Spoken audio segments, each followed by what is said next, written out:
What if I told you that we are about to cover arguably one of the best free-to-play shooters of all time? Blacklight Retribution is probably not the game that you thought that I was going to mention next, but for those who managed to play the game during its long reign on the free-to-play market, you're nodding your head in agreement. That's because Blacklight Retribution was not only just a good free-to-play game, it also had an art style that didn't look generic as frick all, and a customization system that rivaled or bested nearly any other shooter, with the ability to use and pilot hardsuits that could be used for ultimate destruction. These were powerful mechs that could be pilotable. There were 7 different modes, 9 different maps, and all in a free-to-play shooter package that was easy to access. Blacklight Retribution would launch in April of 2012 and would continue on for a good 4 years before things would make a serious shift and suddenly a change of hands of those involved in its creation and management. Following this change, Blacklight Retribution within 3 more years would be shut down, with the support cancelled for the game altogether. Whereas despite promises of the series being just that, a series, as Blacklight Retribution was actually a sequel to Blacklight Tango, the Blacklight franchise would be canned and put on a shelf for seemingly good. What went wrong for a free-to-play shooter that's still remembered today quite fondly? Why wasn't Zombie Studios able to convert their most successful shooter yet into a successful forerunner for their company, who would then shut down before BLR would? We will find out this and more mysteries to uncover in this episode of Death of a Game, a series where we take a chronological timeline of a particular game or company and navigate it, perusing for clues and bits of evidence along the way that will help us determine what the largest contributing factors to the death of a game or company is. Finally, when the timeline terminates, we will put all of those clues together for the final deduction before hinting at the next case at the very end of the episode. So deductions, clues, mysteries, it's all very detective-y. And thank you for your continued support on the channel and with the series, and I hope you guys are ready for the most jam-packed year of content yet. That's a promise. Please consider becoming a member or using the donate button on YouTube or joining our Patreon. We also have some other links that you can use in the description for affiliate stuff like Amazon and the like. Thanks for the support, and we will keep talking about dead, dying, and fading virtual worlds until the wheels fall off. Let's get to the case. The story of Blacklight Retribution actually begins back with their developer Prior and the announcement of Zombie Studios working on a new upcoming shooter. Zombie Studios was founded in 1994 as a Seattle-based development studio, a studio known for the special ops, SAW, and multiple military-based and related shooters. Both founders, Mark Long and Joanna Alexander, are something of geniuses, being 2 of the first to complete a design on a VR headset back in the 90s. The dynamic duo and their company Zombie Studios would put out 30+ video games before deciding it was time to be more than just a video game developer and to become one of the game developers. Zombie Studios quietly in 2009 would announce an upcoming shooter franchise, meaning more than one game was to be planned. Simply known at the time as just Blacklight. Blacklight was to be powered by the Unreal Engine 3 and would feature unique turtle helmets in-game that would grant players the ability to see through walls by hacking them and relay that information to their teammates. When questioned on what Blacklight was supposed to be past that, CEO Long would describe that Blacklight was supposed to be akin to Dead Space and transcend normal gaming and media. Blacklight, on the other hand, would stand for a mercenary unit. This would mean that even before a single game had been put out though, that Zombie Studios was promising a live-action movie at some point, teaming up with the screenwriter Jason Dean Hall. This was certainly ambitious. I think maybe too ambitious. I mean, Zombie hadn't even put out a game yet in the Blacklight franchise, and were making media deals for movies plural, and promising multiple games to come out in a series that hadn't even started yet. I think Zombie Studios just reached a point where they were tired of being the smaller player, and they wanted to be a major move maker. The issue being is, were these moves just too much, too soon? Zombie Studios would strike first with Blacklight Tango Down and have their shooter launched on all platforms and published by Ignition Entertainment July 7, 2010. While Blacklight Tango Down isn't a bad game, it kinda just has a weird name, it's actually the kind of game that people think of when they think of the word or concept of like freeware. The issue being is that it cost $15, which was a severe hampering to the game. That's because it lacked a single player, it was more focused on multiplayer, it had next to no story, but it at the very least would lead to the foundation of what would later come for Retribution, the second game. BTD looks pretty damn good for $15. The issue being, when compared to similar titles, it's pretty subpar. It lacks the presentation and story, and makes the game feel quite mechanical focused more so than anything else. And even if those mechanics are good, I mean IGN scored it an 8 out of 10, which is pretty impressive all things considered, it wasn't anything more than that. It at the very least though would show people that there were some legs on the Blacklight IP. Within the same month that Blacklight Tango came out, Zombie Studios would already announce they were in production for the next Blacklight title. The sequel would feature the same Unreal Engine 3 and naturally the same IP, Blacklight. Zombie Studios in the past with Blacklight Tango, which was sounds funny to say past because it's just a couple of weeks ago, but would state that they felt that they were unfairly judged on their shooter because it was actually an arcade shooter and not a full-priced game. This could be why they very likely went into the direction of more so free-to-play with their next game, or it could just be because of the publisher that they chose to get in bed with. E3 2011 would be the first time that real details would be released concerning Blacklight Retribution, as the sequel would now be dubbed. Starting with the publisher previously hinted at, Perfect World Entertainment, PWE has been featured on this series before, actually a few times, and frankly speaking has a pretty poor Western reputation and reception. In this case, where there's smoke, there's fire, and I used to work in fire stopping, so I kinda know what I'm talking about. And PWE has a steady and consistent track record with taking microtransactions to the next level, which is great for their coffers and not for everyone else's. Blacklight Retribution's progression was seemingly more of an RPG than a standard shooter, allowing you to customize nearly everything about your character and the tools that you would use. You could even level up your skills using a skill tree, more akin to an RPG. This meant that besides just being a free-to-play offering with mechs, which was already pretty cool I should add, they were offering something that looked like a real shooter and offered some features that the other real shooters didn't, making them stand apart uniquely. BLR would showcase itself for the first time in open beta, February 27, 2012, showing off publicly the HRV vision that allowed you to wall hack to see your opponents and the hardsuit mechs that were unique for the time. For reference, as much credit as Titanfall gets for having mechs in it, BLR actually did this 4 years prior as a free-to-play game. The only issue I really have with the launch cycle of BLR is that how fast they were showcased in open beta following how fast they would then launch. To be fair, they were pretty polished in open beta, so perhaps this was just them having confidence in their product, but I think that they would have had a better outcome had they actually spent more time on marketing, which would have helped some things some. Blacklight Retribution would launch April 3rd, 2012 and would first come to the PC. This would be a contrast to the previous game, which would actually launch on nearly all platforms, and it felt like a bit of a regression. Regardless, on aggregate review website Metacritic, Blacklight Retribution would score an impressive 75 out of 100. I say impressive because this is a free-to-play shooter with a small budget that was made in a pretty short time.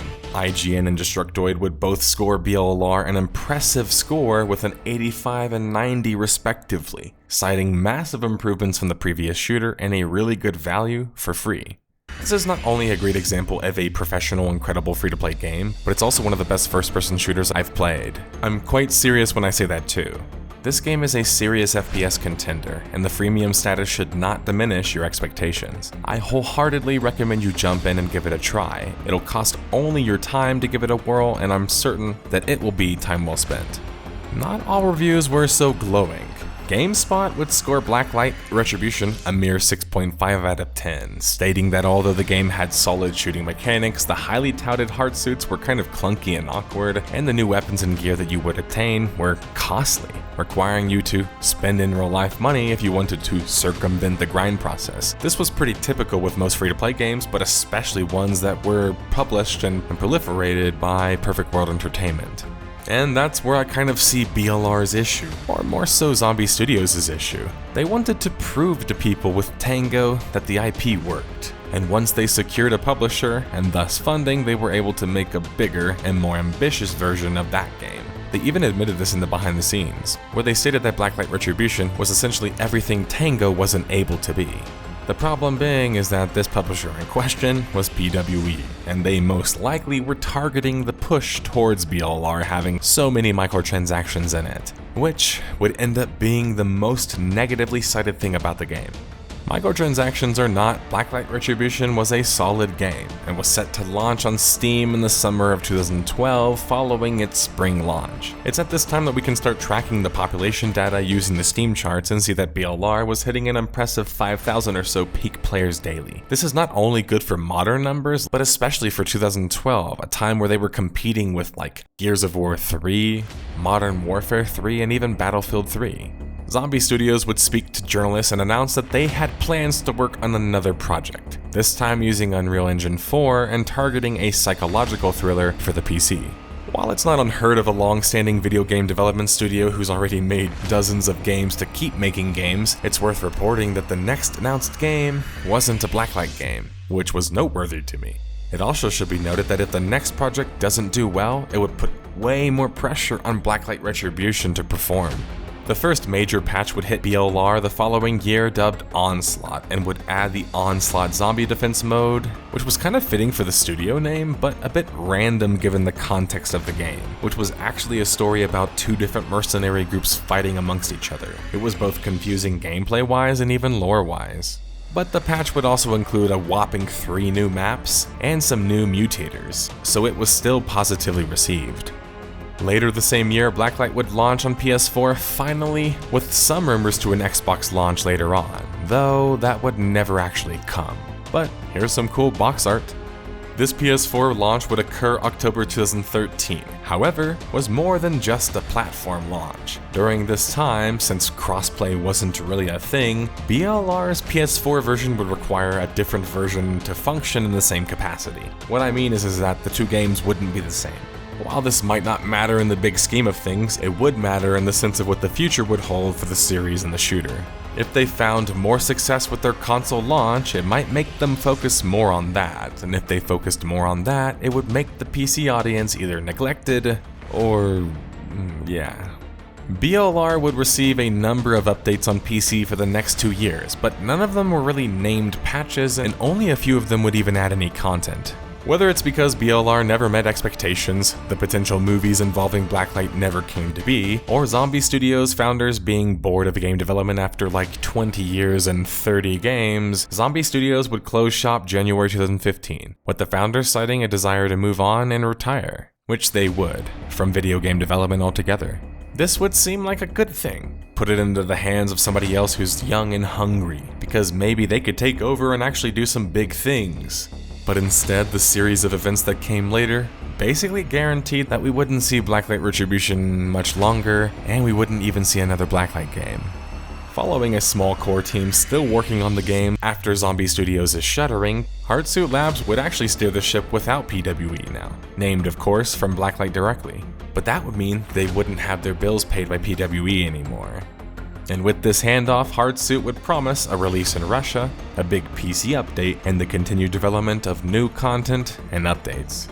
The big patch that would come, which would literally doom the game and change the entire franchise's, prospects in the future, the parody patch as it was being dubbed, or the stability patch as it was absolutely not, would drop November 2015 and would basically kill whatever good faith and will was left for the game, convincing players that the new management seemed absolutely clueless, even more so than the previous one.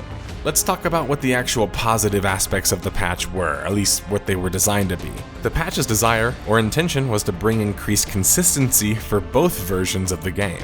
The problem being, as Brink also learned in a sense, is that the games were different, and they were built different. The speed of the games were very different, and the PS4 version played a little tighter in some aspects. Now in games like Call of Duty, this can usually be circumvented, because you get a lot more aim assist and stuff like that, but generally speaking, it's difficult to do.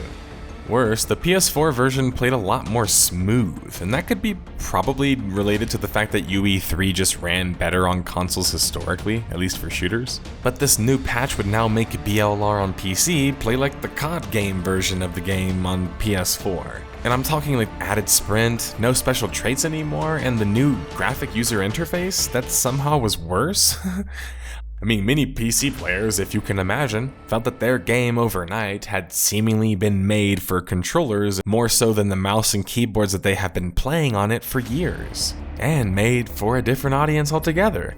Effectively, BLR on PC had become a PC port to a PS4 version that came out after it, and for PC players it was just a worse game. A more COD-like game that shed many of the unique aspects that BLR was known for. It was just a total mess. Hardsuit Labs wouldn't totally give up though, and would put out a number of new updates with new features. However, something that you can even see just by reading the patch notes is that BLR was updating things like gun sway after 4 years after the game's launch, which just felt misled and bizarre. BLR seems to have that issue kind of chronically as a game. Instead of getting new things and more of it, devs seemed keen on making it something else in an apparent attempt to attract another audience. Whether that's because of the expectations placed on Blacklight as a series before it ever even got started, or just not being happy with being one of the best free-to-play games and wanting to be one of the biggest ones too. While the new updates were wanted, many felt that the container itself at this point, due to the parody patch, was just already destroyed past repair. But imagine for a second if Blacklight Retribution got as much support as like Dirty Bomb did, or even like Rainbow Six. We would still be talking about Blacklight today a lot more than just in passing. The last new features to drop for BLR would drop September 2016, and through subsequent patches, Hardsuit would try to make BLR more like it was during its PC version, but it was too little too late. And worse, it was almost worse doing it that way, because it's like rubbing salt in my wounds and asking for me to pat you on the back for it, especially when you're the one that cut me in the first place. After the parody patch, the population, especially on Steam, had dropped off of a cliff and was under sub 1,000 peak players. Within a few more years, and it would be announced that support for Blacklight Retribution would be ending altogether, and the servers would be brought down shortly after. Hardsuit Labs would cite a low player count and a desire to move on to other games and projects, which would end up being true because it turns out that they would actually end up securing a very important high-profile video game contract, Vampire the Masquerade Bloodlines 2. However, shortly after, including even going as far to make the demo with gameplay and all, and Hardsuit Labs would be replaced by another developer, and given quite negative publicity due to such. However, if you actually watch the gameplay and trailer of both versions of the game, Hardsuit Labs' version actually seems better, but besides footage of it online that exists, we will never really know. Though my personal take is that it seems like Paradox is more so to blame than whatever studios they put in charge. But back to Blacklight Retribution, the servers for BLR would shut down for good March 11, 2019, and the PS4 version would actually hobble on quietly for a few more years, before also being brought down. That's because the PS4 version was actually peer-to-peer, and not based on dedicated servers, which was actually kind of one of the cooler aspects of the BLR on PC because you could rent servers with your tokens. Well, you could. Not anymore, of course. Following all of the flux, Hardsuit Labs would be acquired by Keyword Studios. Hardsuit Labs, besides their work on Retribution, is known for helping developers with projects of their own. Hardsuit Labs has made more of a reputation from assisting other people on their projects more so than creating their own unique projects. I mean, they haven't made one since Retribution. While you could look at this and think, well, how on earth are they still around? I think it actually shows that there's a lot of talent on the team, and they have an ability to adapt when they need to. Not all video game developers can be the big major ones, and going from a Resurrection Project team on an abandoned game to working with the likes of Epic Games, Call of Duty, and Fortnite is actually pretty impressive. And as such, I look forward to seeing what Hardsuit Labs is capable of, and I wish them the best in their future endeavors, whatever they might be. Make another Blacklight game. Blacklight Retribution has been dead now for 5 years, but the good news is that the game is not fully dead. In fact, you can still play the game. That's because, as is a reoccurring event, almost like a lore reoccurring event at this point in the series, the community would band together and find a way to make Blacklight Retribution still playable on PC. Dubbed BLR Revive, you could not only play against the bots on your own, you could play with other players if they were on your server. This would allow for Blacklight Retribution to still be preserved and, to be honest, even in 2025, look still pretty good. Especially if you never really got into the faster pacedness of Titanfall or Apex, which arguably are kind of extensions of the game. So if you didn't get a chance to play it the first time around, you still have that chance. Well, What are you waiting for? Customize your character and get to using those powerful hardsuits now. The music is playing, everybody, which means that this mystery has all but come to an end. With the official servers of Blacklight Retribution shut down and no further sequels seemingly planned, the story of Blacklight Retribution, and thus Blacklight, has come to an end. What went wrong with what started out as one of the best free-to-play shooters? How did Blacklight die after just 2 games? Despite the promise for many more, including a feature-length film. Well, in case you missed any of the clues along the way, it was pay-to-win, PWE style. Overly ambitious goals. The original studio folded. The creators of the game moved on. The parody PS4 disaster patch. Blacklight Retribution, a title I will probably never forget, as I would play it during the build-up to the new Battlefield game of the time. I think it's an incredibly unlikely hit, and not a very well-known one outside of the circle that played it. Zombie Studios might be mostly forgotten now, but at least Blacklight and thus their legacy continues to live on in some form with a private server, and including with the remnants of their company who went on to form Hardsuit Labs. I have to root for any game that attempts something new and different, and well, has mechs in it, I'm not gonna lie, I'm that biased. Blame Gundam. But until the next title that does such, and until the next free-to-play shooter that comes out and pushes the boundaries of expectations yet again. Thanks for watching, and let me know in the comments below what you thought of Blacklight Retribution, and what was most memorable to you, and why you think the game failed. Until the next case, detectives.